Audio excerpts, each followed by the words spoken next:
So for today's segment, we are joined by Gilles Closset. A very warm welcome, Gilles. Hello, Marshall. Hello, Mathis. So Gilles, you're the director of the AI ecosystem at OVHcloud. Concretely, what does that represent and what is OVHcloud for our listeners? Thank you very much for inviting me to this very first episode. I am truly delighted and deeply honored. So yes, I am an engineer by profession, and I spent, I would say, the initial years of my career primarily in technical and functional positions before transitioning to working for cloud providers about 12 years ago, as it happens.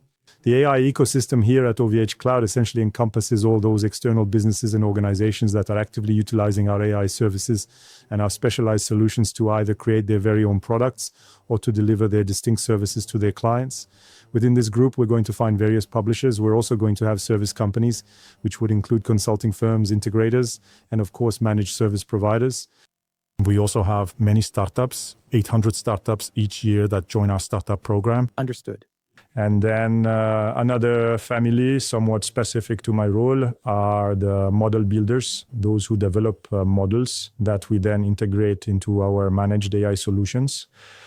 So that's my position at OVHcloud, and OVHcloud is a European cloud leader. Analysts place us in the top 10 global cloud providers. Congratulations. Thank you. The good news is that we are in this top 10. The bad news, however, is that we are the only European in this top 10. So all the others are either American or Chinese. As you can see, we do feel a little bit lonely in this top 10. As for us, today we have 44 data centers. We have hundreds of thousands of machines distributed across these data centers located in 10 countries. So obviously many European nations, indeed most European countries, but we are also present in Canada, the United States, in Australia, Singapore, and India. So we truly have a global footprint. In fact, our clients come from over 190 countries, so truly from everywhere. So OVH's market positioning, we could say, is built upon three main pillars. The first is our superior price-performance ratio. Historically, that's how we're known, for our very aggressive pricing. For the same amount of money, you get more computing power with OVH than with any other provider. The second pillar focuses on sovereignty issues. I think we'll discuss it today. Exactly. It's a big topic. Yes, a major topic. We are pioneers in this field. We've been around for 25 years, and our founder, Octave Kaba, has championed this sovereignty, this freedom of choice to have a European player who provides an alternative to the market giants. So this is truly ingrained in our very DNA, and it has not changed at all throughout these past 25 years. And then the third important subject we're addressing is about frugality, where we operate with a rather unique vertically integrated industrial model. What that means is, on the one hand, we build our own servers and bays in factories in France and Canada. So we completely control the production chain and the life cycle of components, which allows us to better amortize their carbon footprint. And we also have a water cooling technology, which is over 20 years old, and allows us to be much more energy efficient, including for the GPUs that AI needs. And we're seeing that nowadays it's turned into a technology that's becoming quite popular, but for us, we've already had it for more than 20 years. Pioneer in this field. Absolutely. Great. Okay, so ultimately three key pillars that are crucial today for cloud computing in general, for sovereignty, for energy efficiency as well, and then, especially for the overall performance of businesses, which is a bit... The economic report, yes. Exactly. So you talked about cloud, you talked about data, you talked about AI. Today, these three subjects, which are omnipresent in the discussion surrounding digital and the French ecosystem. Today, perhaps for those among our listeners who are less familiar with the topic, how would you define these three concepts in a general sense, and how do they all work together? And what role ultimately does OVHcloud play in bringing these notions to life? Yes, these are three intimately linked subjects. Indeed, we can't really separate them. Artificial intelligence, what we call artificial intelligence, will be more about the software part, the actual software. As in this part that we'll find the keywords we often hear when we're immersed in this field, such as machine learning, deep learning, neural networks, etc. So that's the software side, which, broadly speaking, if we simplify, allows for statistical prediction. Okay. So an AI or artificial intelligence is essentially a collection of algorithms that are designed to make statistical predictions. That's what AI is. So basically, if we draw a parallel to an animal or a person, it's going to be the intelligence of that animal or that person. Then we'll have the data. So the data has two main aspects. The first challenge, which is very important, but on which I won't spend too much time, is the sheer volume of data that's necessary to train these models and therefore to produce them. So we're talking about models, or rather quantities of data that are absolutely monstrous. It's generally, Of course. almost everything that exists on the internet. When we talk about LLMs, when we talk about machine learning, it's a bit different, but today we're mostly talking about LLMs. And so there's a need for enormous computing clusters, etc., to create them. So I won't talk too much about that because it's a bit niche in the sense that ultimately only a handful of companies will truly train models, especially LLM models, as we've discussed. Perhaps you could just, quickly define, or rather redefine what an LLM is, just very briefly, so we can then proceed to ask our questions. We're talking about the large language models. So for those who are familiar with ChatGPT, Claude, etc., or Mistral, these are what we call language models. So they are textual AIs with whom we can dialogue in a very natural way and who are able to respond naturally as well to do planning and so on. So these LLMs are actually what has somewhat revolutionized the field of AI in recent years, for the past 2 years. Well, these LLMs, they are a compression of human data. You have to see it as a way to compress human data onto an algorithm, and then we can ask whatever we want from this ball of condensed human knowledge, a condensation of human knowledge, okay? And then the interesting part, the second one that concerns us more, is how do we use this ball of... It is standard practice. And it's used, so how do we integrate it into businesses? And so data plays an incredibly important role here because, as you well know, data is one of the most sensitive and critical assets for companies. Often what is truly important for a company is either patents or intellectual property in relation to a client portfolio or industrial know-how or so on and so forth. So it's frequently in the form of some kind of data in one way or another. So on the one hand, it's very sensitive, and on the other, by leveraging companies' own data, we'll extract maximum value through AI. So AI's promise is to extract more value from company data, and so that's very important. And if we revisit our analogy of the human and the image, I don't know yet which is more relevant. It would be like the sustenance, the nourishment that we provide to it, you know. So we are essentially feeding this particular being with all of this valuable data. And then, of course, we have the cloud, right? The cloud has actually played a truly decisive role in the emergence of AI, particularly with the most recent textual LLM models. Now, these are concepts, the ones we mentioned just a moment ago, things like neural networks and deep learning. These are very old concepts, very old in the realm of computer science. They were already conceptualized back in the 60s, even the 70s. So for 40, 50 years, we've been working on these topics. There were periods, what we call AI winters, where it fell out of favor because we got discouraged, then we came back and so on. And it's true that there are many subdomains of AI and so on that aren't always necessarily mentioned in the debate, but have existed for several years. For many years, there have been very interesting use cases before LLMs in machine learning. Actually, in healthcare, it's primarily machine learning that's used as an AI technique, and they also hold immense value. That, for example, what's also funny with generative AI is that it's kind of brought out all these notions, of AI that have existed for about 30 years already, but which have gained, even more momentum when ChatGPT came out 3 years ago now. Well, now we talk about AI everywhere, and that doesn't necessarily mean LLM, and that's the nuance that's important here, I think, to explore. And for 30 years, we've been working on it. But for me, it's only since the 2010s, I'd say that there was really machine learning that brought some truly interesting concrete use cases. And then for the past few years, LLMs. So what exactly made us have this breakthrough, this really important step, this significant milestone?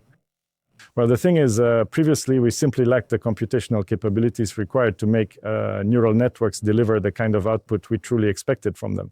You see, and it's only since the cloud came into existence, bringing with it a truly massive computing capacity, and then the latest generations of GPUs, which are also becoming increasingly powerful, to the point that we've actually managed to get these older concepts fully operational, and they now function and deliver value. And then to democratize them as well, because consequently, a much larger number of individuals can now train models to make them infer and other related tasks, thanks to the accessibility of cloud computing. And you see, I'll get back to what you're saying, but to finish my analogy, AI is the brain, data is the food, the cloud, that's going to be like the heart, what gives energy to our animal. And so if you have a super intelligent person, you fill their stomach to the brim, but who actually has the heart of an 80-year-old grandfather, you won't be able to make much of them. So you're forced to work with all three, which are necessarily interdependent. And yes, you've perfectly named the magic word, the key word, democratization. You see, these latest trendy GPUs, we've talked a lot about the H100s. Now we're starting to discuss the H200s, B200s, B300s. These are GPUs that can cost anywhere between $20,000 and $40,000 a piece. And for the very largest models, you don't just need one GPU, but you actually need several of them, sometimes 4, sometimes even 8. So as you can see, these are significant capital expenditures, investment costs that are truly enormous. And therefore, if you want to experiment with things to explore the practical use of this AI, it really doesn't make much sense. Well, it's complicated to invest such an amount. And so the cloud has really democratized access to this power by paying per minute per hour. Exactly. With our clients, many of whom are small and medium-sized businesses, we talk directly about AI, but in fact, ultimately, AI is simply the tool. But beyond that, you need cloud to deploy it, to scale it, and all these scalability concepts, which are also important. And finally, data. Data is a real topic, especially for our SMEs, who often have information that isn't necessarily structured. So there's upstream work to structure that information, to transform it into data, and then to truly have this cornerstone. That's often the hardest part, actually. It's not so much about exploiting the LLM or any model. It's about having a clean quality input data. But the main thing is to first have the idea, to truly understand what data we have and what we could do with it. How could this impact the existing processes within the company? And once we have this idea, this use case, how do I prepare the data to implement it? You were talking earlier about the concept of sovereignty. For us, this is a subject that is very important to us in the current context, specifically since we often speak about the Americans who also have a significant role to play in AI. Concretely, for us in Europe, what exactly do we mean by sovereign AI, and why is this sovereignty so important? So, in order to address sovereign AI, I propose we start by defining what digital sovereignty is. Digital sovereignty is when a company, a state, an institution, or even an individual desires to maintain independent control over its digital infrastructure, over its data, and over its decision-making processes, all within its own jurisdiction. This means that it is the entity itself that makes the decisions and ultimately holds the control over these aspects. To accomplish this, there are essentially 3 fundamental pillars. First, you have the crucial aspect of data sovereignty. And so at this point, we are focusing on 2 distinct subjects. You will specifically address the cyber subject, encompassing cybersecurity, cyber attacks, and the imperative to protect against them. And then there's the issue of protection from extraterritorial laws. So in this case, we're looking at it from a legal standpoint. That's what we call data sovereignty. Then you have technological sovereignty. This is about how you choose solutions that are open, that are interoperable, that are reversible to avoid any form of vendor lock-in, the risk of being trapped in a specific technology. And after that, you have the third pillar, which is operational sovereignty. It's about how you acquire the mastery of skills to become truly autonomous in the implementation and the ongoing management of your system. These are the 3 pillars that allow you to speak of sovereignty, and these are precisely the subjects that we at OVHcloud have been fighting for since the very beginning, and which are truly at the heart of this positioning. We have OVH, a European cloud provider, and then on the other side, we're dealing with American hyperscalers. We also have a specific law. You are just talking about the laws of other countries. We're seeing the Cloud Act, which is a piece of legislation that's really resurfacing today with the ongoing discussions about AI, its usage, and the storage of all our digital data. Could you please enlighten us a little bit more on these specific concepts? Yes, then the Cloud Act is, as a matter of fact, an American law whose primary focus was on data that was hosted. So generally speaking, what the Cloud Act states is that it applies to all American companies and their subsidiaries, regardless of their location. So you see, in this situation, even if you're utilizing a hyperscaler service here in Europe, you are still bound by that particular legislation because the concept of national borders simply doesn't apply here. This is effective from the very moment you are engaged with an American enterprise. Let's imagine I'm using an hyperscaler simply to send emails. This means these emails are subject to the Cloud Act, even if I'm in France. Exactly. However, be careful, that doesn't mean that they have completely open and free access. It's subject to very specific conditions and it's very strictly regulated. There are a huge number of requests made for access to information. We're talking about several million requests every single year. However, a large majority of them are denied. It is quite a control process, but it is a system that is already in existence and being put into practice regularly. Then there's another one that's a bit less known now, but which was much discussed at one point. That was FISA. It's a bit older, but just like the Cloud Act, it's regularly brought back into fashion. So that's primarily about data in transit, specifically concerning telecommunication networks. With the Cloud Act, however, we're talking more about data that is hosted. It's more about the data itself on the fiber optic cables, the actual data flows, exactly. And so in that case, it's the ability to monitor or even spy. You can choose the word you prefer.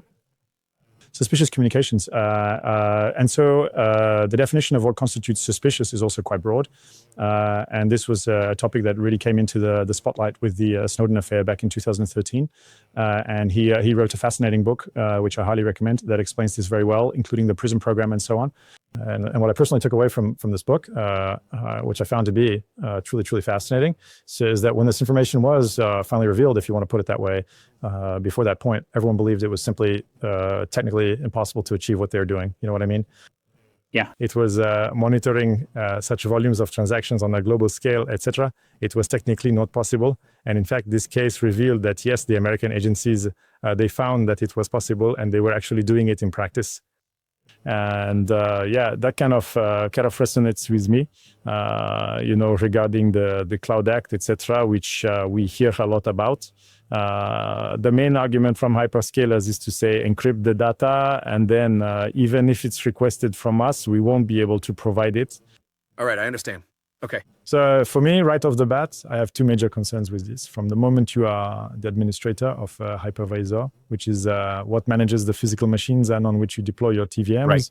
There are still ways to break what's encrypted. That's the first thing. Okay.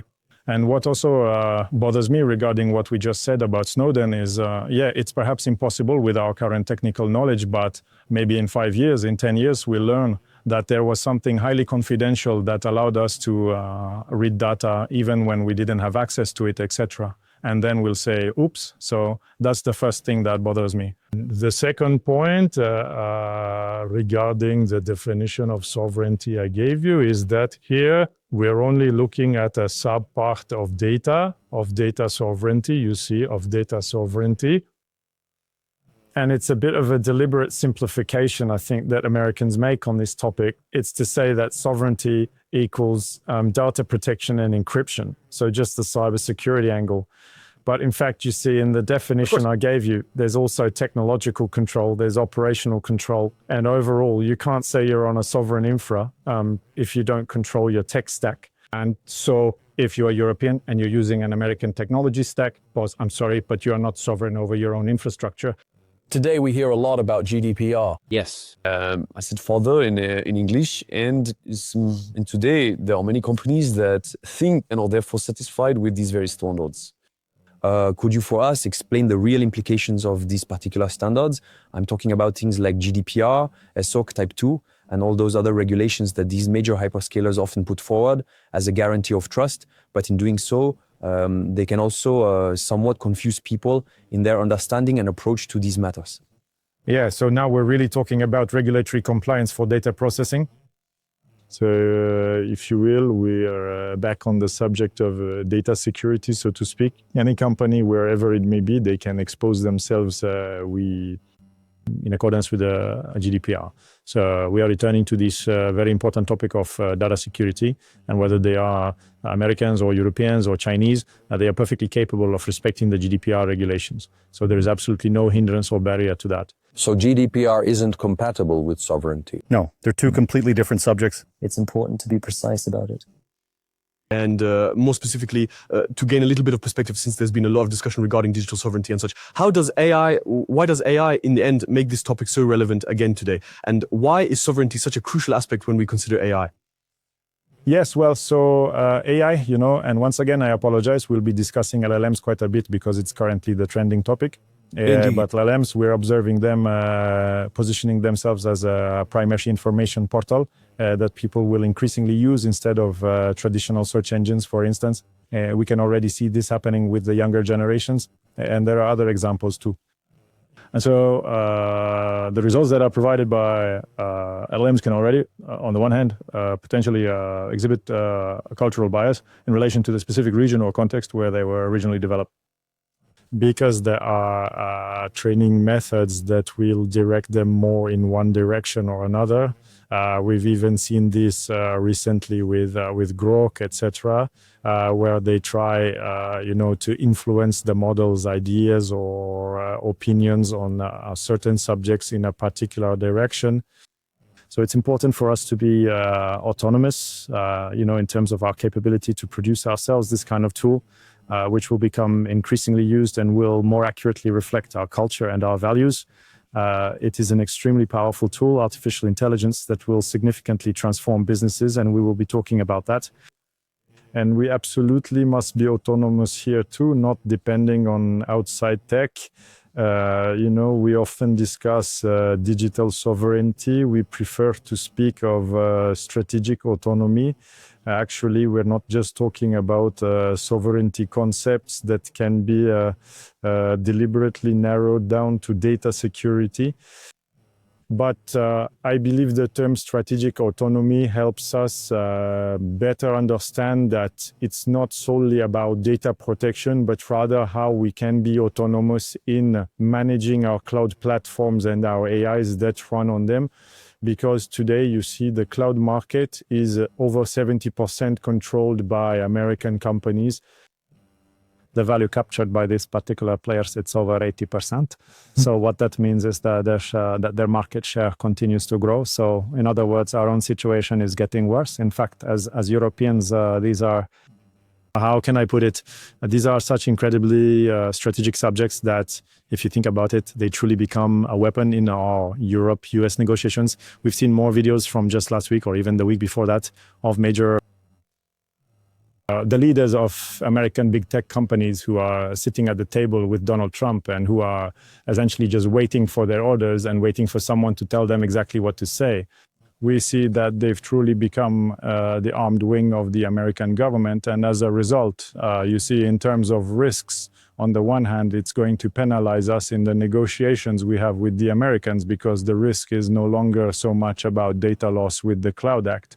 Because ultimately we see things that speak a little less to businesses and then take time to materialize. Maybe we'll find out in 5 or 10 years that there were leaks, etc. And it's hard to prove, but there are already precedents for service disruptions. There was one involving a person from the International Criminal Court.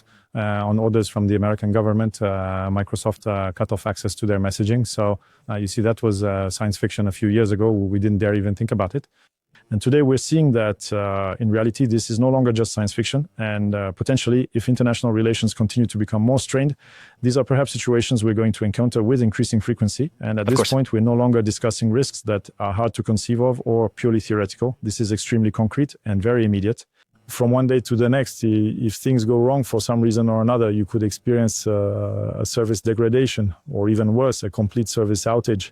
Well, today we know that our societies, in both senses of the word, businesses and civil society, if you cut off their information systems, they are brought to their knees. And so we're always going to have this sort of Damocles, this knife at our throats to say, if you cause us trouble, or if you don't let yourselves be drawn into negotiations from a position of weakness, you're threatened with X or Y through these large corporations who have us completely under their thumb. It's complicated. Yeah, absolutely. To keep things very concrete and practical, in our daily lives, we're often in touch with SME leaders who are asking themselves these very questions, practically speaking in their everyday lives, even for businesses of a smaller scale who are well aware of these issues such as sovereignty, independence, and so forth. How can I incorporate this into my business philosophy? How can I quickly address these crucial notions of security and sovereignty concerning AI usage? Because that's always the question. When it comes to AI usage, how can I be sure to pay attention to these particular aspects? You can choose to start diversifying your AI service providers. You see, at OVHcloud, we offer GPUs as a service, as we've discussed. We also have managed services. One of the latest managed services we've released is called AI Endpoints. Essentially, we have artificial intelligence models that are, now this might get a bit technical, I apologize. Basically, which is compatible with the OpenAI standard, also known as the OpenAI API. And so if you happen to have a software application that currently utilizes the OpenAI API, specifically for services like ChatGPT, you can simply copy paste the OVH URL in place of the OpenAI URL, and it will function immediately, you see. So instead of sending your various requests to OpenAI's LLMs, you will be sending them directly to OVHcloud. For instance, we have quite recently integrated the very latest models from OpenAI, which are completely open source. Understood. So it's more about using open source software, but which actually performs incredibly well and are capable of satisfying a huge variety of practical use cases. And just to give you an idea, the largest open source model from OpenAI, which is GPT-120B, it actually costs 25 times less than GPT-5 when you consider the input. So in reality, you can achieve very significant savings if it correctly addresses your specific use case. Once again, it's truly excellent, so it will certainly cover many use cases. Of course. While being, consequently within the OVHcloud ecosystem. And that's what's ultimately very important, meaning concretely, my request, instead of going to the US to OpenAI server, it goes to you, it remains in Europe, and ultimately, we don't have these sovereignty issues. Yeah, and honestly, some discussions I find sometimes incredibly surprising. You know, some companies would tell me we're hosted at OVH, so we're on a sovereign platform. But actually, the application they host with us, it makes calls to ChatGPT. So, all right, you're hosted here with us, but you're sending all the data to OpenAI for them to process it. What's more, OpenAI, they've had some problems with American justice recently, where essentially they're required to block certain information. So, in terms of data privacy and so on. So, there's a way to get around it. Once again, it's not entirely black or white. But these are still signs that clearly demonstrate that we are much better off remaining within a European context and maintaining control over that. Okay, very good. Well, great. So we've talked a lot about the political and economic context of AI and all the issues surrounding it. I'd like, in this part, to refocus a little more on the actual use of AI today. And since we're talking about sovereignty, perhaps concentrate more on the French ecosystem today. So, in your view, what's the typical AI adoption process in companies today, whether small or large? And what are the priority use cases addressed by AI and which are most relevant today, depending on the specific company? What's already clear, is that for the past year and even more recently, what's absolutely certain is that AI is on the agenda of all company executive committees and also many managers. It's now a strategic issue. This is a strategic challenge that absolutely needs to be addressed. And why is that? Because in reality, if you properly integrate AI, it possesses the capability to provide you with a significant competitive edge. And if you yourself fail to do so, it might very well be your competitor who could create serious problems for you, you see? So it has become critically important to examine how we can integrate it and accomplish that faster than everyone else. And so today, it's truly a time of great excitement and many initiatives concerning AI. There are enormous numbers of projects moving in that direction.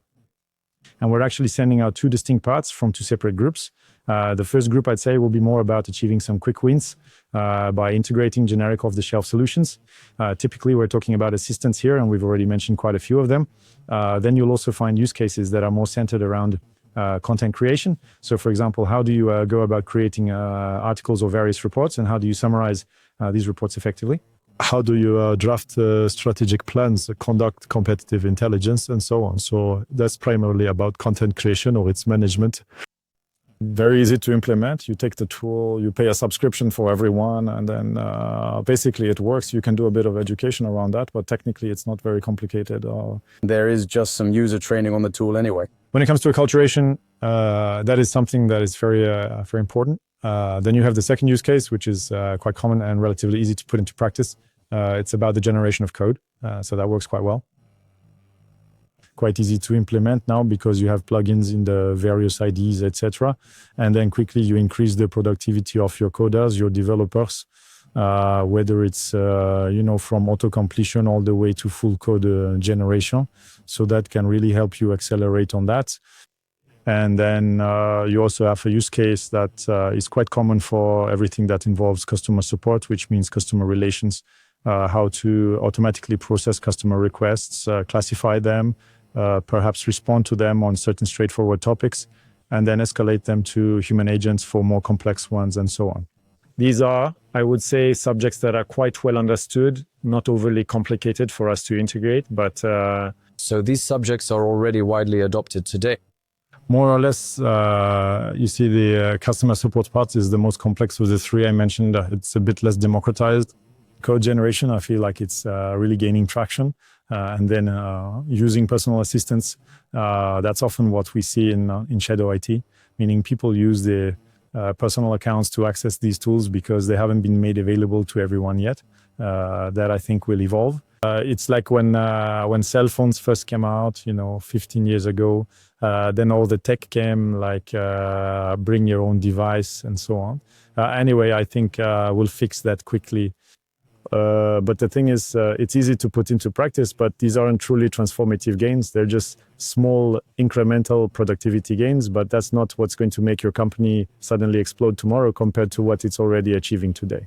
Generally, the very first tasks that we're going to delegate, so to speak, to AI are more often secondary tasks before we really step into, tasks that will touch a bit more on core expertise. I think it's also quite interesting for a company to begin by stepping into simple content generation and then subsequently implementing more advanced infrastructures.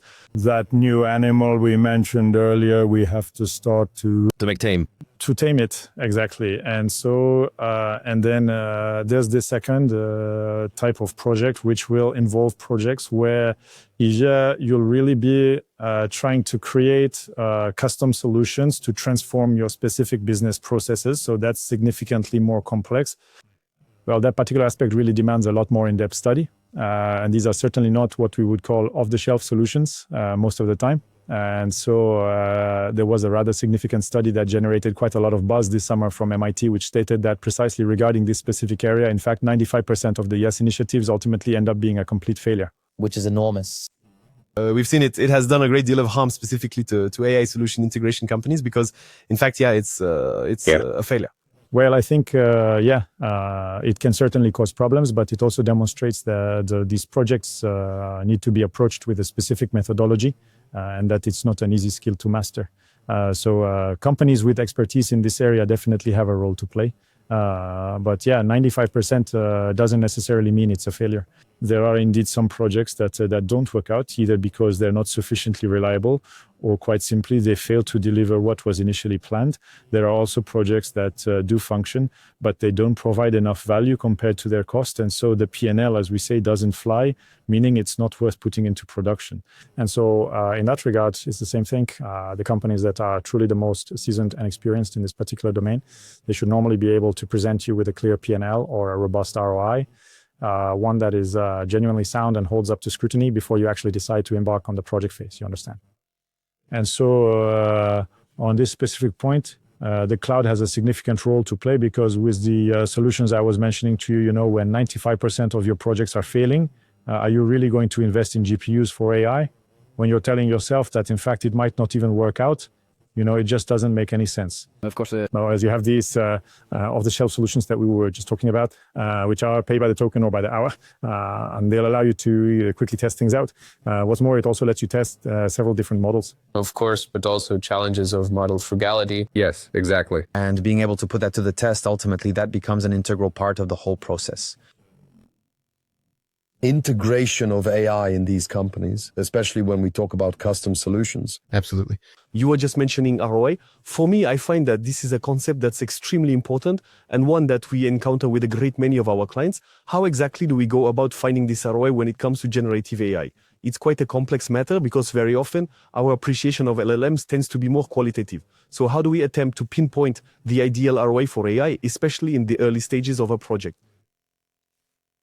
There isn't going to be a single universal answer to this question, but yes, it's certainly true that what's certain is that the initial projects, they tended more to impact revenue, what we refer to as the top line, meaning focusing on prospecting, on marketing, and so on.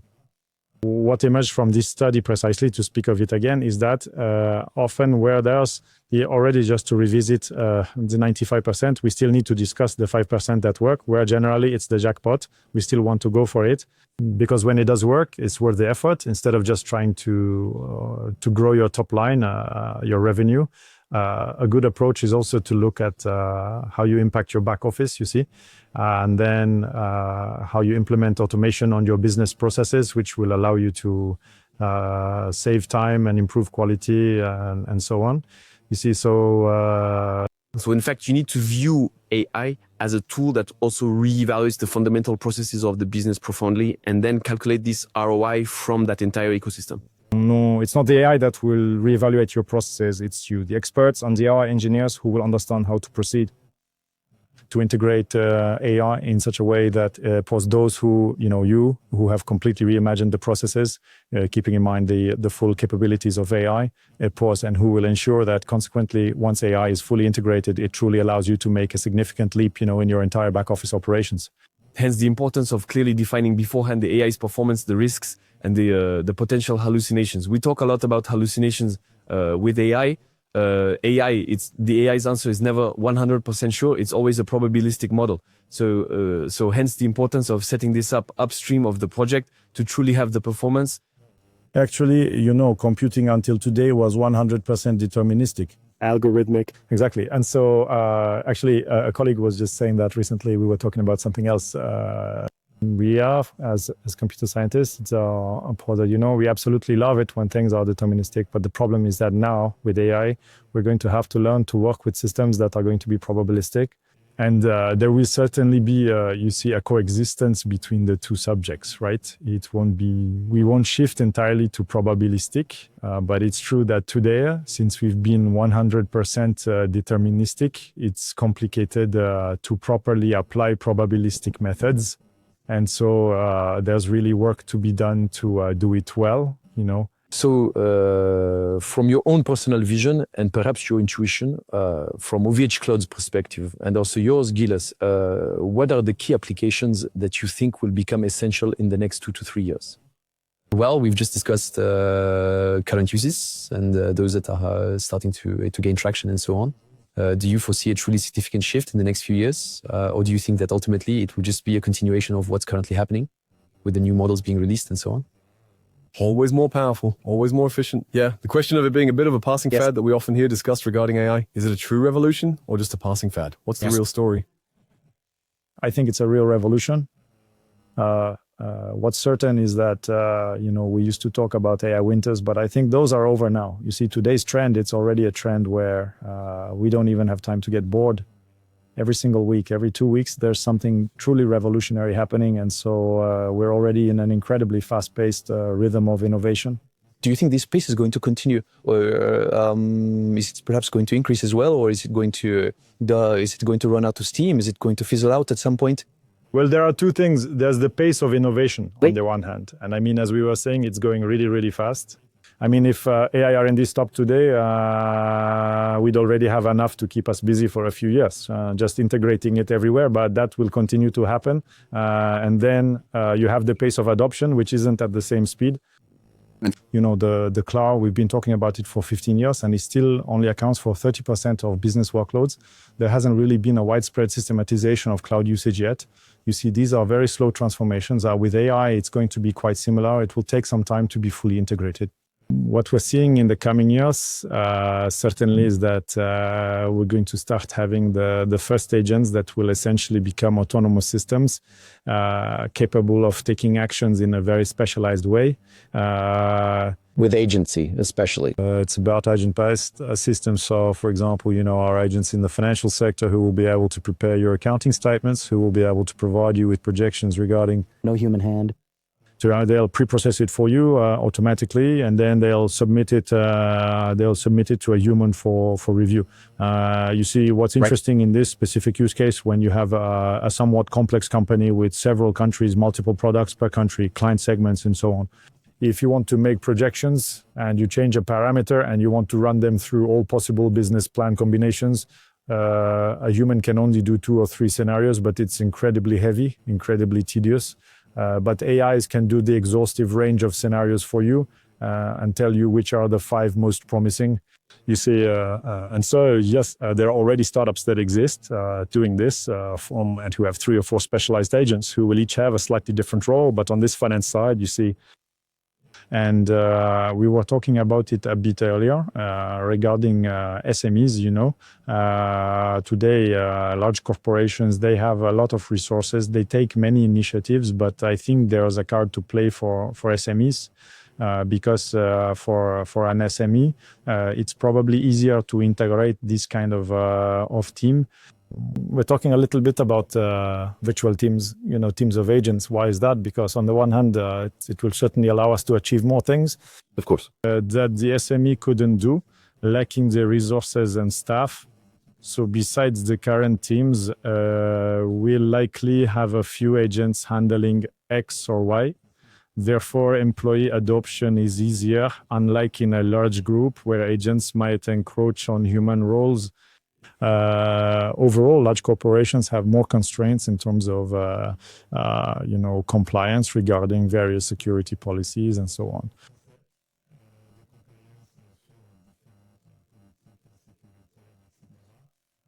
Whereas in small and medium-sized businesses, things are a little more flexible and agile. And so they might be able to, a small business might be able to more easily leverage these agents and start to chip away at the market share of the big companies. With a much faster adoption naturally than a large group with established processes and so on. Okay, so we could potentially imagine in the near future a small or medium-sized enterprise that doesn't necessarily have a dedicated communications department or a financial director delegating these specific tasks to AI agents within their own company. So I believe that all small and medium-sized enterprises still have a financial department, but perhaps this individual or these few people will be able to accomplish more tasks, you see, than they have been doing up until now. All these applications can make you feel a little dizzy because we're talking about a tremendous amount of new developments, new methods and processes. The question of the energy impact and the environmental impact is being raised. We're talking about global warming. How does artificial intelligence fit into this domain? Is AI necessarily energy consuming?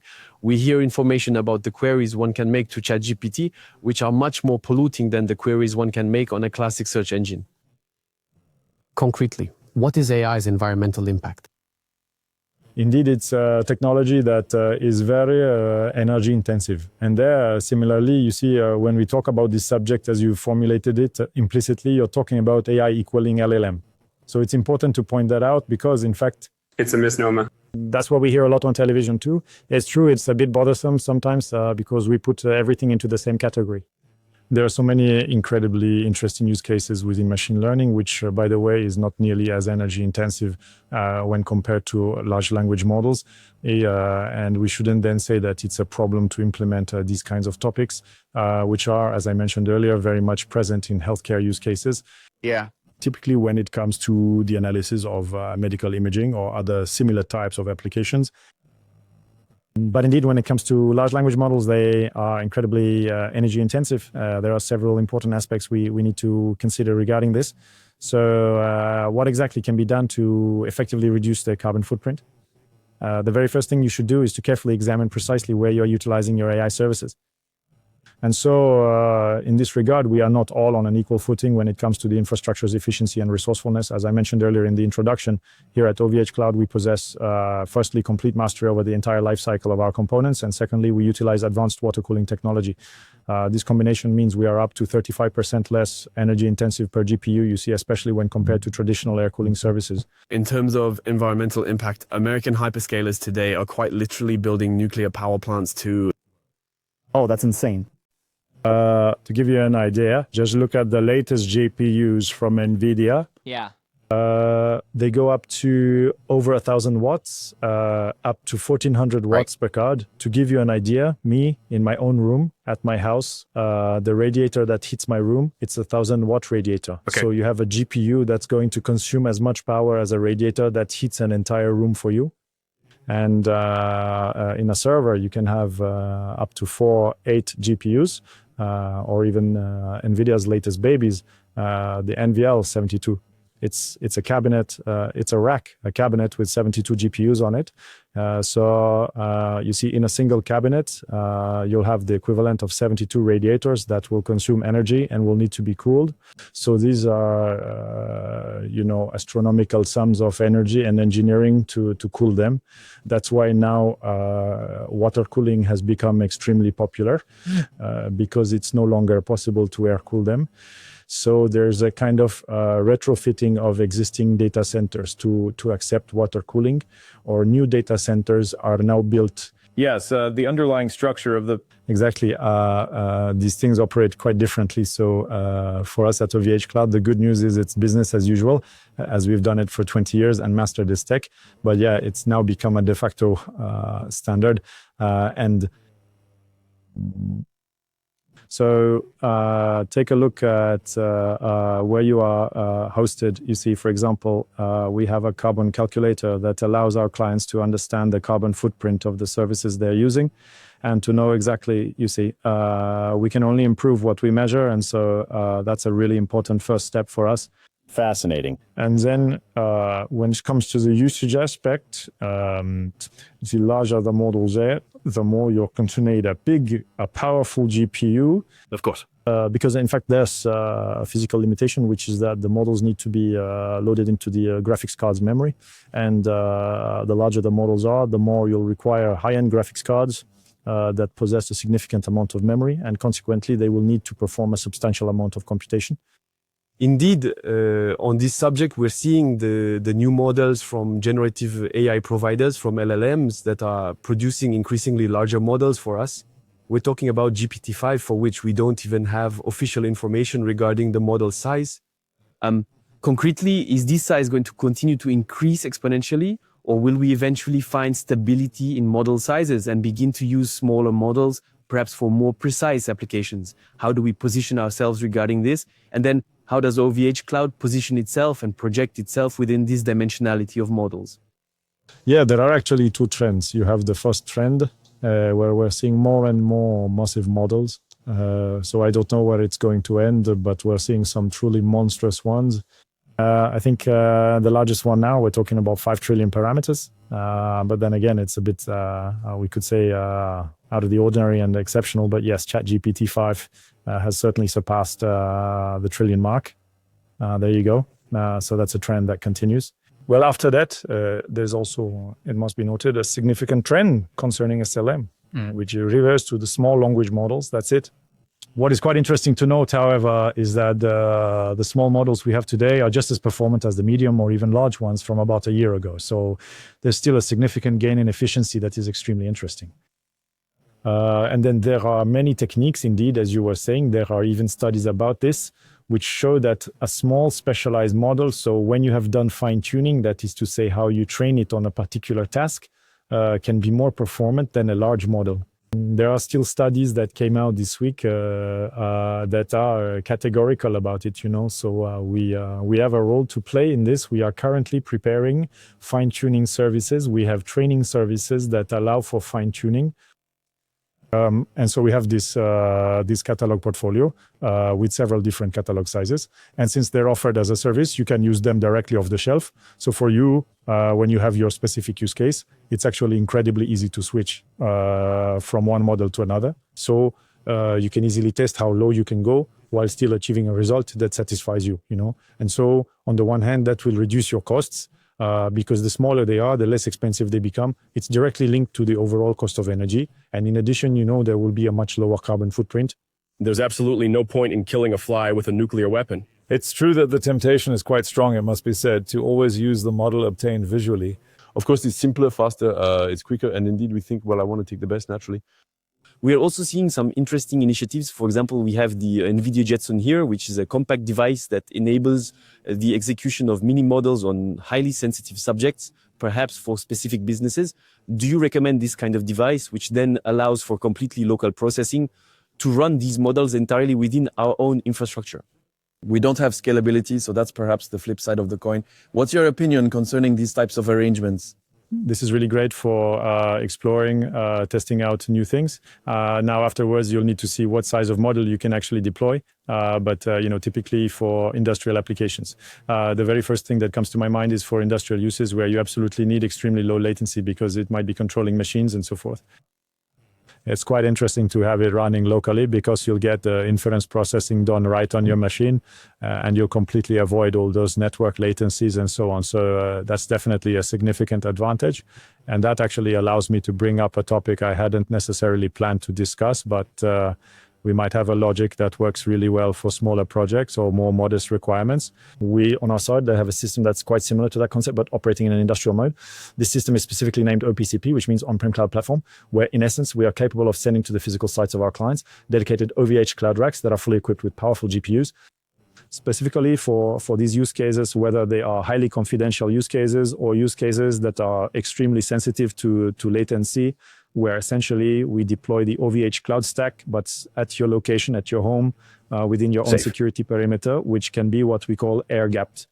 That means it operates without an external connection.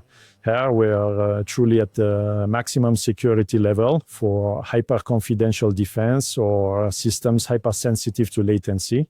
But you see, it's this kind of logic applied to the cloud that we bring to you. So this is the equivalent of what you're presenting, but in lowercase? Yes, yeah. For uses that might be for smaller businesses be useful, or for a POC to test, to take a first step into what it's like to have AI locally.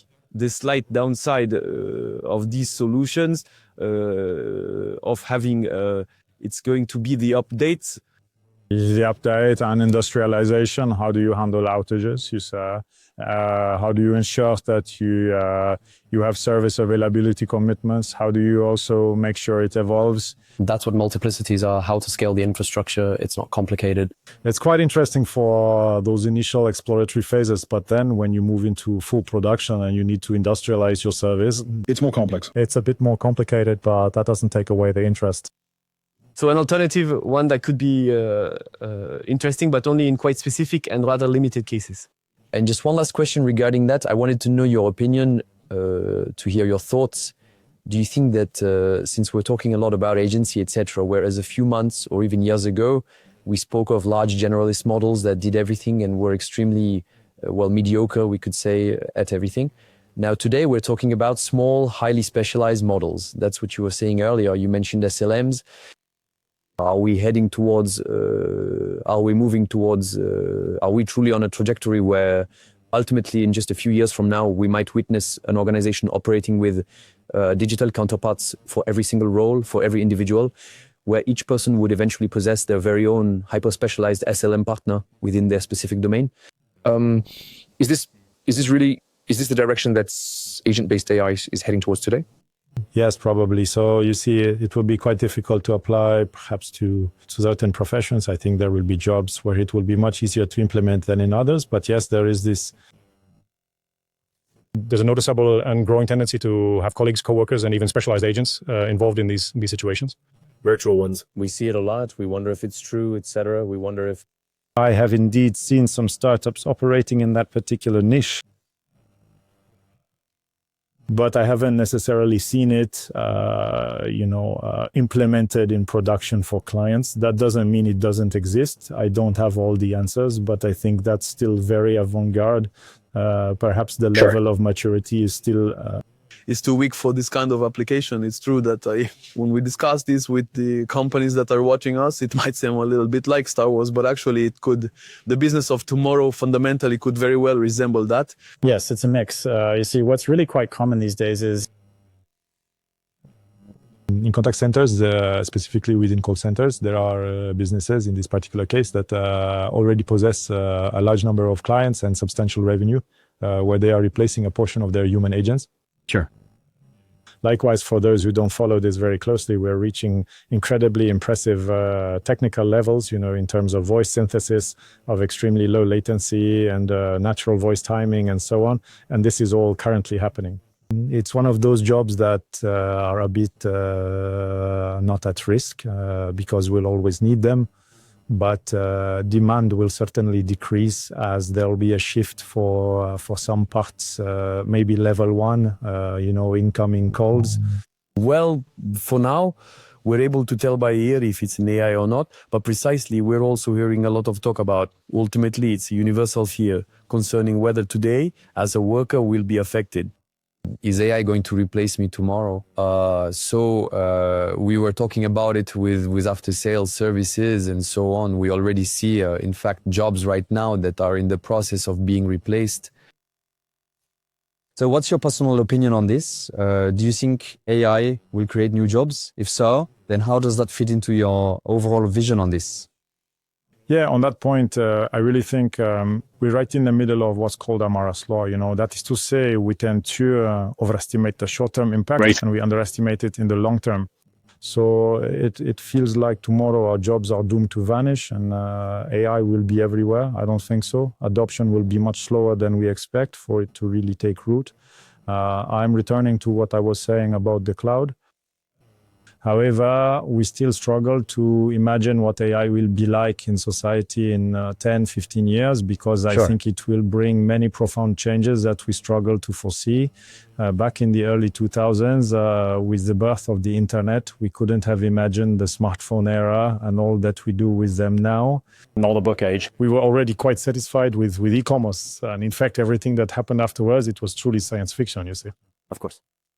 So we're in a similar position regarding AI. I don't think we're going to lose all of our jobs within the next 3 years.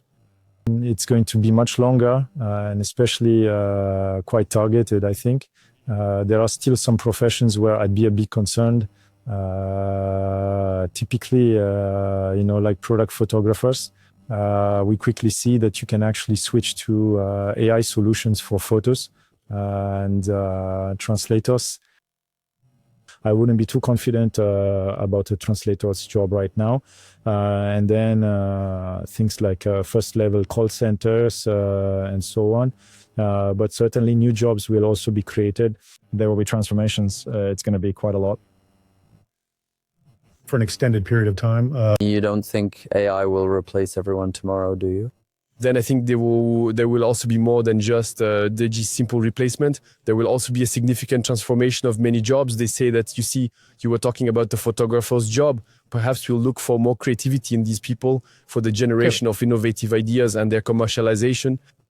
Perhaps the profession will be completely rethought, disrupted, but still existing based on its added value. What's interesting about AI and what we advocate daily is that AI won't replace expertise. It will replace the tedious, the automation. It will truly replace the job. We don't necessarily want to do that often. But it's true that this summer I was on vacation with my family in the south, and we went to a photographer's shop on a pretty square. We actually loved a funny photo, and it turned out to be an AI-generated one, so we bought it. So I talked with him. I explained I work a lot with AI, and he told me how he did it. But indeed, that fits exactly with what you're saying. He's a photographer, but then no, he starts using AI tools and offers them for sale. And then we're also seeing photographers who are truly expanding their capabilities with AI. We've had the chance to observe there are new offers emerging with photographers who are specialists in ChatGPT prompting. We never thought it would be possible one day, and we're seeing it now. And actually, these are things that even AI engineers can't do because they simply lack the capacity or the underlying expertise to truly capture a beautiful photo, whether physically or with AI. You know, when digital cameras came out, people said it was the end of photography because actually film was the noble standard, you see. When we see photographers creating accounts, we were discussing its use. In fact, for us who aren't experts but are quite familiar with generative AI, we're truly taken aback. When we see a photographer generating an image using AI, there are notions of focal length, there are notions of low-angle shots, well, many concepts that we are not necessarily familiar with. And personally, I am completely incapable of achieving the same result as a photographer who will generate an image from a prompt. It's this notion of expertise that is undergoing a transformation rather than just a simple replacement of the camera itself. So I'd like to suggest we move on to a flash question format. Essentially, these are short dynamic answers presented as fill-in-the-blank sentences and quick questions. And I'd like you to respond each time in just 1 or 2 sentences, depending on what inspires you. There are 10 of them. I'll start with the first one. So in your opinion, the most persistent misconception about AI is that... Well, you see, it's that we're dealing with human characteristics, and that's what we refer to as anthropomorphism. Well, and that's something very mainstream, we could say, but, you know, just last week I was told about a friend who was asking if it was possible that ChatGPT had lied to her for revenge because she had spoken badly to ChatGPT earlier, you see. So those are typically human traits, and it's true that we also hear about virtual girlfriends and so on. You see where we... but there are many excesses too. Yeah, you quickly... It's true that when you're in a dialogue for a while, you feel like you're talking to someone. Absolutely. But still, we must remember, it's statistical prediction. It's just algorithms, etc. But it's true, it's quite tenacious. The word we hear far too often when we talk about AI is... Going back to what we were discussing earlier, you know, this whole learning aspect is a bit of a double-edged sword, I find. Specifically, there's machine learning, there's also just learning and so on. Learning, especially within an AI framework, at least as of today, is largely changing a model's parameters. It's something we do somewhat in advance before we actually use the model. But once it's in production, once the models are running, in reality today, they learn very little, if they learn at all. And that's one of the limitations, which was part of the failures we discussed earlier. You have a model, you ask it 10,000 times to do something, but the 10,001st time, you're obliged to re-explain the entire context of your request, because otherwise it won't know how to do it. There's no real mechanism today, so I always speak with caution because things evolve so quickly that it's possible some lab somewhere has already managed to tackle this issue. But overall, today, it's still a significant limitation that they don't learn. And we also see this in recent studies that have been produced. I believe it was published by Microsoft, where, in fact, as the conversation progresses, the LLM's relevance and its level of accuracy tend to decrease. Yes, they only know what is in their context, so basically in their memory. And memory has a limited size that is different from one model to another. That's why you always have to re-explain to him what you want, because basically he doesn't remember what you asked him yesterday. He only remembers what you've just put back into context. The size of the prompt, it's a very interesting subject, which we won't have time to discuss, I believe, but there's always this notion of context that needs to be provided to get the most relevant answer possible. But too much information, we see lowers performance. It's truly an art, and teams also need to be trained. In fact, we're starting to see the term context engineering, which is kind of replacing bytecoding, because bytecoding was a bit YOLO. I just say 3 words and then wait for the results. Context engineering is how I structure or frame my request, but you see, in a very formalized manner across multiple pages, etc., so that it can then stay on track and deliver its output reliably. So for our next question, what do you think AI in our French SMEs will look like in 5 years from now? Well, that we've already talked about it a little, but it will be like agentic teams. In addition, that will be doing things that small and medium-sized businesses didn't do before. So there will be an amplification capacity rather than a... Exactly, they'll bring added value. And, it allows me to say, we talk a lot about replacement by AI, but we also really like to talk about augmentation. So if I had to define AI in just one word, what would it be if you ultimately... Well, the answer would be automation. How exactly do we go about automating things that are repetitive? True or false? AI will replace 50% of jobs as early as 2030. This is typically Almara's law, as we discussed earlier. So no, it's fine. First, I doubt it will ever replace 50% of jobs. That remains to be proven. Certainly not by 2030. The biggest danger of AI is... On this question, I like to give two answers. First, a technical one, and then a non-technical one. The technical answer is that the danger of AI is what we call misalignment. Misalignment is also the great fear from Terminator, the idea that you have an AI that... That's true, yes. Who rebels. But, without going all the way to Terminator, simply focusing on agents, or rather the agentic problems that we're facing today. That is, there are agents who are quite autonomous and are no longer supervised. We're starting to really experience this, and some people are a bit lost. And I think there was a Replit employee who encountered this issue just last week, who accidentally deleted 1,000 lines from a database. So this misalignment issue, it's when an agent no longer follows or rather has misinterpreted the instructions you gave. You want him to go this way. He understood it was that way. And eventually he does something you didn't want. And then the other thing I wanted to say was it's about young people. There's this risk of zero.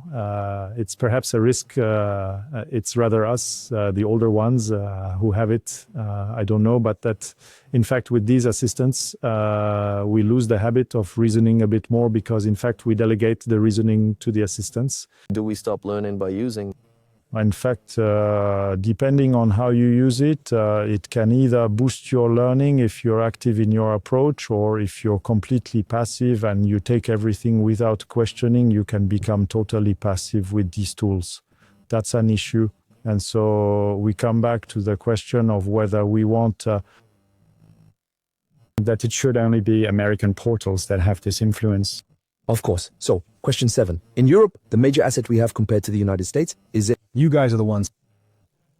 It's all about education. I truly believe that in Europe, we have incredibly talented engineers, and that's a tremendous strength we possess. Even in the United States, many prominent figures in AI are French, are Europeans. We have quite a few real gems. There's 11 labs, there's Black Forest Labs, there's Mistral, obviously. At the moment, we're talking a lot about Lovables. It's the same. They are Europeans, not Americans. So yes, we have a pretty good ecosystem and many brilliant people. We've already talked about it a little, but AI, a simple trend or a true revolution? I'm more on the side of pausing. It's a big debate.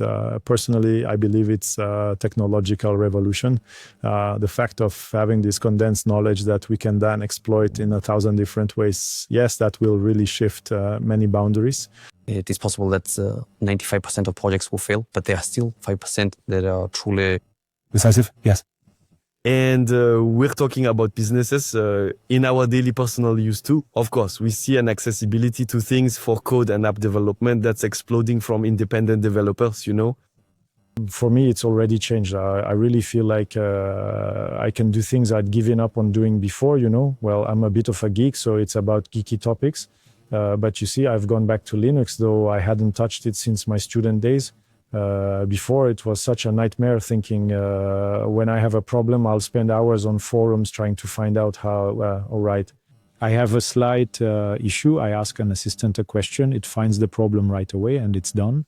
And then you just get all the benefits. And then similarly, developing applications, I got back into developing apps, even though I'm not a coder, you see. So these are personal projects, but many people have already integrated this into their daily lives. We can certainly mention learning, which is still evolving and has become much more accessible thanks to artificial intelligence, not to mention translation. Finally, all the personal uses that we can have, which are making us rethink things a bit and reshuffling the cards.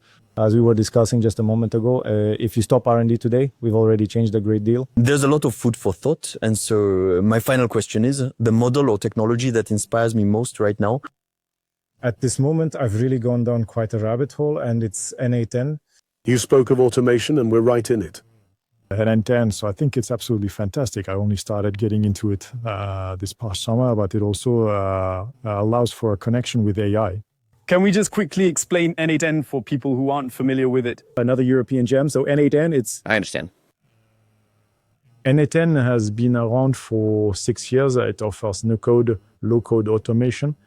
Basically, you drag and drop small nodes, and these nodes are integrated with a significant IT ecosystem. And so this has actually been in existence for 6 years now. But since January, they have managed to multiply their total revenue by 4. Sure. Because they successfully pivoted to AI. And so they have these incredibly powerful AI agent nodes. Very concretely, if you want to start building agents or even just get a feel for them, N8N is fantastic because it's highly accessible for non-technical people. We've just released a VPS, which is basically a set of prepackaged servers for N8N. So you can then easily use N8N. And then once you're in N8N, you just select the node, exactly as he was mentioning earlier with OpenAI. That's the perfect example. You take an N8N OpenAI node, and in the URL setting of that particular node, by default, you'll see it's the standard OpenAI URL. Then you take the specific URL provided by OVHcloud, you simply replace the current one with it, and then all the inference operations that are being performed by your OpenAI nodes will actually be processed and handled by OVH. You're completely in control. You just click, then just a copy paste, and you're done. And so you can, you'll then get access to all 40 models, and then you can start to play around. You see, you integrate it with Telegram, with WhatsApp, or your emails. This is the potential of N8N. It's truly about finding existing tools. For example, imagine me tomorrow using N8N, deploying it on OVHcloud. I no longer need to answer my emails, and everything is automated with an OpenAI block. And here, I'm telling you, we're talking about $5 a month. I mean, it's... And you save me approximately 10 hours every single week. So just to bounce off that, we often hear about the merits of these kinds of tools, no code, etc., low code, which allow us to create solutions and early stage MVPs quite easily. My question is, isn't the trap precisely falling into this type of tool and then being forced to start from scratch later if we want to industrialize at a large scale and having to redevelop, this time in code, the entire application? Yes, absolutely. Here, I'm talking about my own personal project, so I'm not going to scale this to 1,000 users. It's always just going to be me. But in a company setting, yeah, it could be good for a small scale. After that, though, of course, it won't replace fully custom-coded applications if you're looking for something truly industrialized that can handle. But you can certainly still achieve quite a lot. You see, on one extreme, you have hyperscalability, which is indeed achieved with pure code. There's a middle ground. I think you can still go up to moderate uses with an N8N and so on. In fact, you can even embed code nodes. That's what's really interesting. And once again, with these assistants, I don't know how to code, but you see the use case that works incredibly well is telling it, generate a script for this specific code. So then you're not in the extreme of wild coding where in reality you're building a house of cards, you pull one thing and everything just crumbles. Here you can isolate your functions by node. It's much more maintainable, and that was completely out of my reach before. All right, Gilles, we've discussed data, we've discussed cloud, we've discussed AI, we've discussed sovereignty issues, we've discussed pragmatic adoption by SMEs, a subject that greatly concerns us, and also environmental impact. So to kick things off, you mentioned Terminator earlier. I'm going to open with a question that's kind of the question we all asked ourselves when we saw OpenAI release ChatGPT. AI opens many possibilities. And for you, what's the limit we should never cross? Wow, no, actually, it's about the topics of autonomy. I think you have to be careful when you have systems that are completely autonomous, where you put what's called human in the loop. There are certainly ways to push for ever greater autonomy, but what kind of authority do you actually bestow upon a system that is entirely self-governing? By the way, these discussions about privacy are quite relevant, where you typically encounter, for example, Comet, Perplexity's browser, which effectively illustrates how it can pretty much accomplish anything you wish to do online. And so what that means is that you're giving it access to your bank account, to your emails, to all of your personal data. So are we truly comfortable with the idea of delegating to an AI the access to our bank accounts, to our personal information and all of that? So, well, I would say be very careful about how we manage this delegation of who we truly are and of what we do. It's about exercising caution regarding its use. Even if we have an incredible potential for automation and possibilities, sometimes it's good to take a step back, perhaps to tell ourselves, here, we need to be careful. Hold on, what am I doing? as an option for the tool, right? I can conclude briefly. Oh, come on, of course. Listen, I think we're very fortunate to be, living through this period as, a software engineer in AI. I find it's a really exciting time, and I believe that if we are here, it's because we are passionate. There are many passionate people in this field, and it's truly wonderful to wake up in the morning and do something that you are passionate about. So it's important what you work on. I think it's also important for what or for whom you... There's work to be done. You see, we've talked a great deal about this strategic autonomy. So today we find ourselves in a phase where there are more and more tensions, and we're realizing that, in fact, having more autonomy on these cloud and AI topics, it goes hand in hand with, taking control of our own destiny, the self-determination of our peoples. Because actually, if this isn't something we actively pursue, we're constantly going to be the weakest party in negotiations, and we'll just keep getting walked all over and so on. So we absolutely have to fight to not completely surrender this sector, to the Americans. We, at least here at OVHcloud, we haven't decided to let it go. For me personally, this is truly a great source of motivation. I kind of feel like I'm on the French national team, No, but... in Europe's team. It's quite clear. It's quite clear. So it's about considering the meaning you give to your work beyond just loving tech and quality. I think that's extremely important. So if that resonates with those who are listening, we have quite a few open positions in AI and other areas. Starting in January, we'll also have many internships, and our summit is on November 20th in Paris for those who want to discover the latest innovations. This is incredibly inspiring for me, these fundamental notions of independence, of cloud computing. That's also precisely why we were so very keen to invite you. They are absolutely essential. For me, this extends well beyond the simple application of AI, but also into the future. From Europe, ultimately, I think we can achieve our independence. These are almost political topics, but they're very important. And in my opinion, it's thanks to players like OVHcloud and European initiatives that will succeed. So it's important. Come on, we need some extra hands. And thank you very much for inviting me. Great. Thanks to you, Gilles. My pleasure.